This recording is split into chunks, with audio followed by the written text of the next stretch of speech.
All right, we're back. And this one's interesting. This was an impulse buy. A lot of new stuff showing up at the NSLC as far as, Christmas specials and bullshit like that. And they just get a lot of new whiskeys and stuff in now, too. And I haven't done a whiskey in a long time. Kind of debatable whether this qualifies as a whiskey. We'll get into that.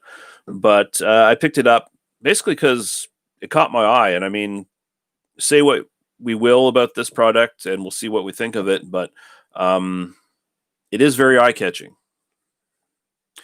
A bourbon in a tin can or steel can, actually. This is Stillhouse, America's finest, they claim, which throws up some red flags whenever they say shit like that on cans. It sounds like, oh, we got great packaging and we're going to charge you guys a premium for our bottom shelf whiskey. Now, that being said, this was not super expensive. It was like 30 something bucks or whatever. It's like 20 something in the US. So it's bottom shelf bourbon, basically. But I didn't know anything about this distillery. I didn't know what they do.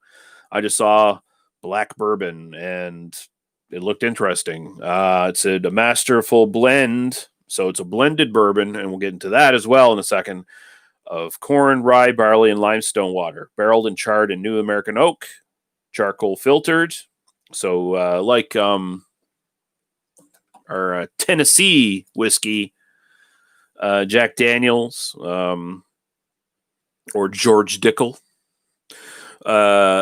Rested and mellowed in roasted small batch coffee beans. So some of the aging process, it's sitting in coffee beans to add some flavor, giving a uniquely complex balance and a smooth finish. And it says blended bourbon whiskey, mellowed coffee beans, 40% alcohol by volume, 80 proof, produced and bottled by Stillhouse Spirits, Columbia, Tennessee. Mm-hmm. They got a batch number and stuff like that. Like all the, we're a craft premium distillery. We're going to put the batch numbers and shit on and make it look real fancy. And that gives us an excuse to jack up the price. But they didn't jack up the price. So kudos to them for that, at least. Still has elevated the genuine American craft of making spirits using our proprietary all-natural recipes and distilling mastery. Our superior taste and remarkably smooth finish creates the new standard for a great American classic. They are up their own asses hardcore. So this can looks like a can of turpentine. All other products are in cans like this, different colors. I did not know what they made. Like I said, I had no previous knowledge of the brand until buying this and taking it home and sort of looking it up. But they came with a little thing on top here. You pull it off. It's got a little flip book thing. It's got drink recipes, which also throws up a red flag for me, because if you put a bunch of drink recipes and there's like 1, 2, 3, 4 or so on here, that pretty much says we're making spirits that you can easily mix and make drinks out of, and they're not really quality things that you're supposed to drink on their own. That's usually what it means. But anyway, so this is a blended bourbon, which makes it dubious as whether you can actually really call it an authentic bourbon. I was looking at blended bourbon laws or whatever, and they seem to be kind of not well defined. It seems to be a gray area from what I can tell. There's no age statement on this. So like a bourbon, if it's 4 years or older, it's supposed to tell you that it's age. Straight bourbon can be anything from like 2 years and up, but they don't put a age statement on here. But from what I understand, it's probably a straight bourbon that's mixed, and a blended bourbon, they don't need to really tell you shit. As long as it's got 51% actual straight bourbon in it, the other 49% can be anything, which makes me laugh a little bit. I see like some Americans and stuff sort of scoff at the sort of Canadian like 0.98 law or whatever the fuck it is, where it's like, oh, this is real highly dubious. There might be like wine or something in this Canadian whiskey because it's blended with other stuff or whatever. Here, motherfucker, any goddamn neutral grain spirit, anything you want to put in it can make up the rest of the 49% of this shit. So go fuck yourself, honestly.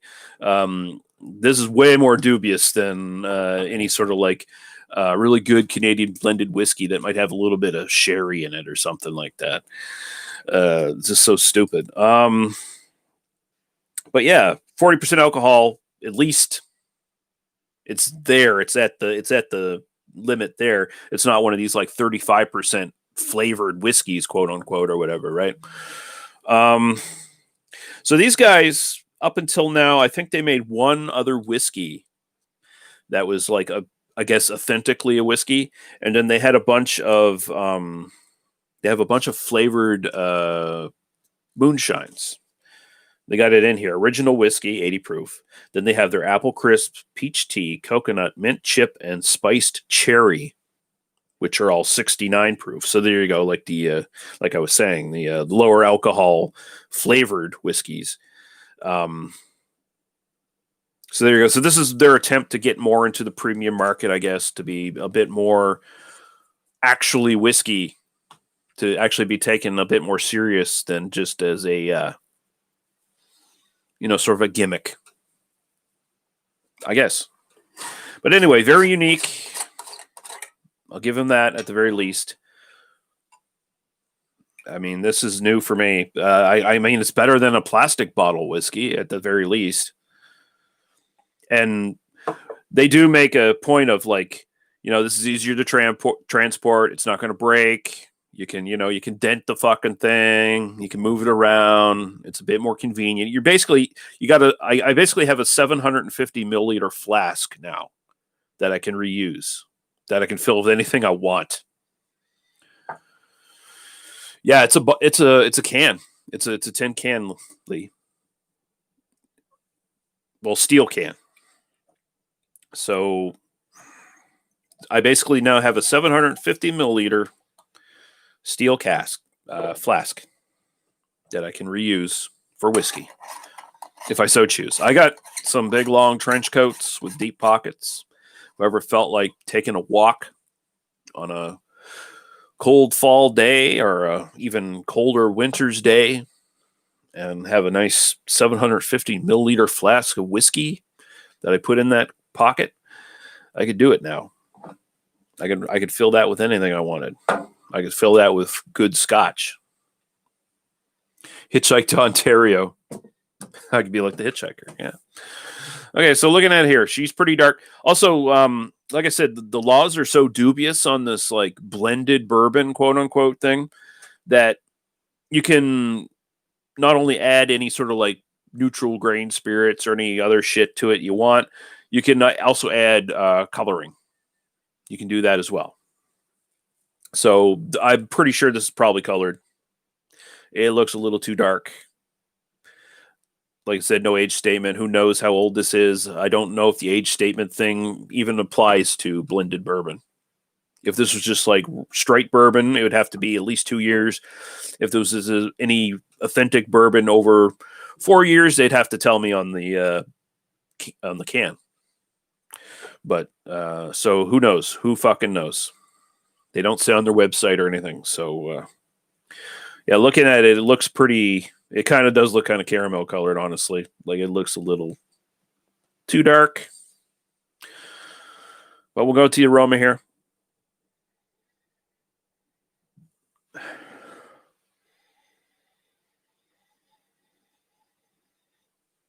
All right, so I'm getting a nose here that kind of reminds me of a lot of bottom shelf bourbons. I mean, you're getting a little bit of caramel because of the corn content. You're generally with these ones, especially, you're going to get kind of like just a plain popcorn kind of aroma in there. But then you get this fairly intense ethanol sort of thing burning here too. You do a hard enough draw on your nose, it's going to burn your nostrils a little bit. And I do get that.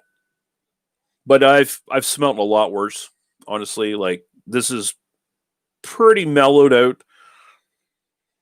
Sometimes you'll get some of these like bottom shelf bourbons that are, they claim they're small batch craft bourbons or whatever, and but they're just cheap bottom shelf shit, right? And the ethanol like burn will be so bad. It'd be like you're just, because the alcohol will be so much bigger. This is at least mellowed down to 40%, so it's not really getting too bad. But sometimes it's just like smelling hand sanitizer or some shit, right? It can be like that. I've had whiskeys that have been that bad, but thankfully, usually you don't run into super bad whiskeys. Like the market just doesn't really sustain super bad whiskeys all that long, so they kind of get shifted out. You get a lot of mediocre ones, but you don't usually get like honest to goodness, shitty, terrible ones. And this is way above a lot of the even mediocre stuff I've smelled. It's fine. It's not complex. It's just kind of base. So go to the taste. Cheers.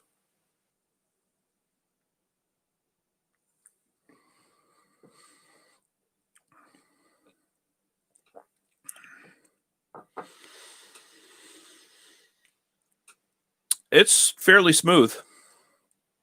It does have warmth to it, though. I will say that. Again, bit of the bottom shelf nature. It does have a warmth to it. Get more of that kind of corn, sort of popcornish kind of thing in there. Getting a lot more of a sort of a blackstrap molasses on the actual taste. Not super intense or sweet or anything like that, but you do kind of get a little bit of that. The body is fairly medium bodied. It's pretty good. A little bit of dark fruit. Coffee, slightly, ever so slightly. This coffee bean thing they talk about resting this shit on and mellowing. You get a little bit of maybe slight roast, maybe taste. Not even roast. Just like vegetal coffee in the background with a little bit of vanilla. Excuse me, a little bit of vanilla coming up.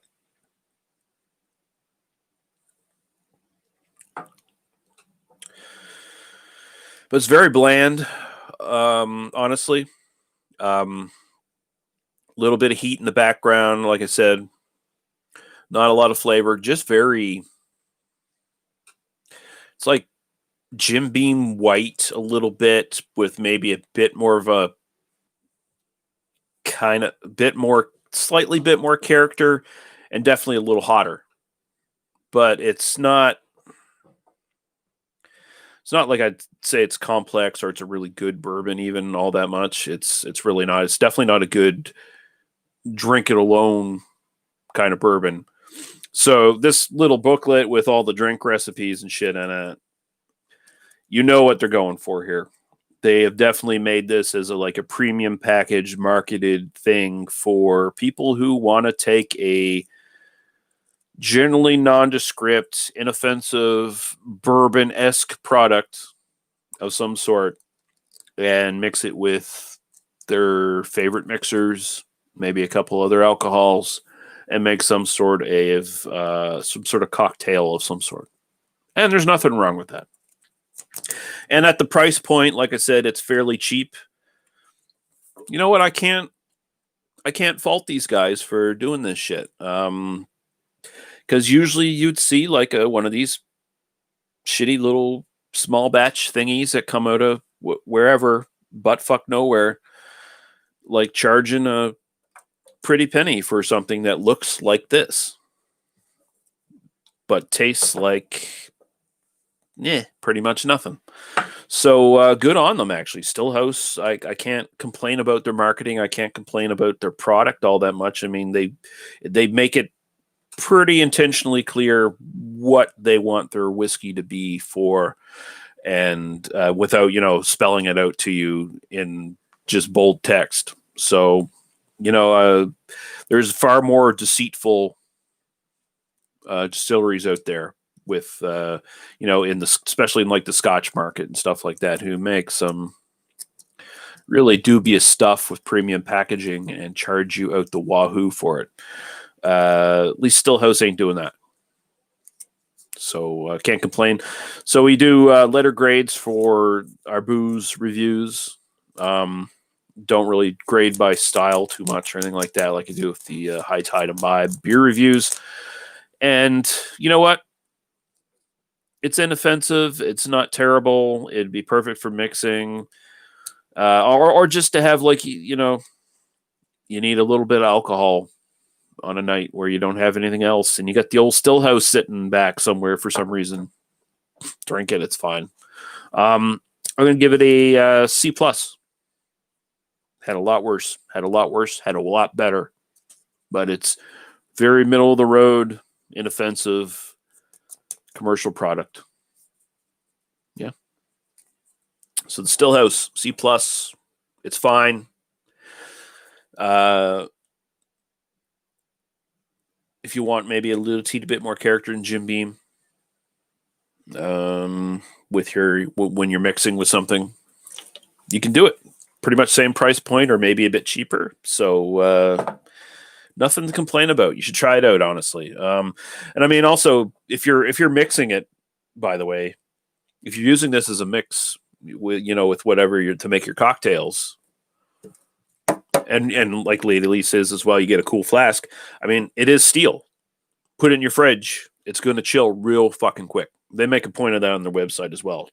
Chills super quick. So, I mean, that's another red flag. It's like, we want this in cocktails. We don't want it to be room temperature being sipped out of a snooty Glencairn. Not to be drank out of these. You want it in like a cocktail glass of some sort, highball glass, whatever. If we're on the rocks. Here you go. And we've almost gone 20 minutes on this bullshit. Thank you guys for watching. Well, it's been a while since I've done a booze review, so whatever. Took my time. Wanted to be thorough. That's what you get. You get the full Monty with me on this shit, I guess. Anyway, thanks for watching, guys. And we will be back when we're back. Have a good night, good day, whatever. Cheers.